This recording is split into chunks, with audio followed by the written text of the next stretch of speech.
Hello everyone, this is Dan Riley for Sports Talk on Passionate World Internet Radio. A few weeks ago, I talked about how sports are going to have to be put on the back burner after COVID.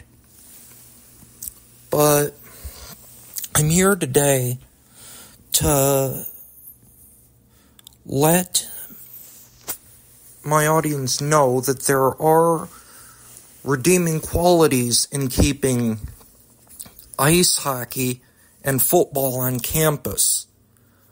This isn't brushing aside the risk of head injuries. In fact, I strongly suggest my audience make their kid wait until he's 16 before you let them play. Honestly, nowadays, both sexes should be allowed to participate in football and ice hockey for the reason that, like life, ice hockey and football games can be brutal and painful. We do not do our kids any favors protecting them from pain, physical or otherwise. In fact, the last few years have shown us how unpleasant the world can really get.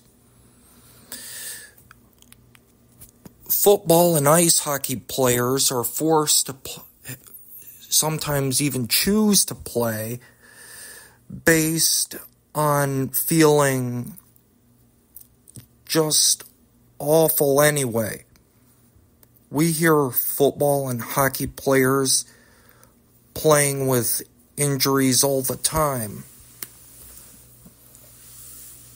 In fact, even when they're healthy, things like an embarrassing loss hang over their head after a while. We do not realize how beneficial it can be letting our kids play contact sports in high school. It shows that there is a price for everything, and that some days things are just going to be really crummy.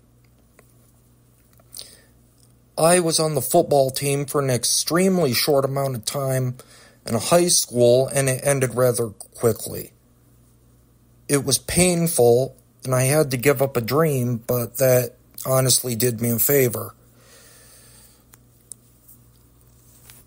Football and hockey show kids that there's a price for success, that you have to keep fighting even though you're hurting and not feeling super great, that you have to work to succeed. And nowadays, coming off a tragic pandemic, we need to let our high schoolers know the brutal truths of life sooner rather than later. And football and ice hockey are a great way to do it. This is Dan Riley for Sports Talk. Thank you so much for tuning in, and so long.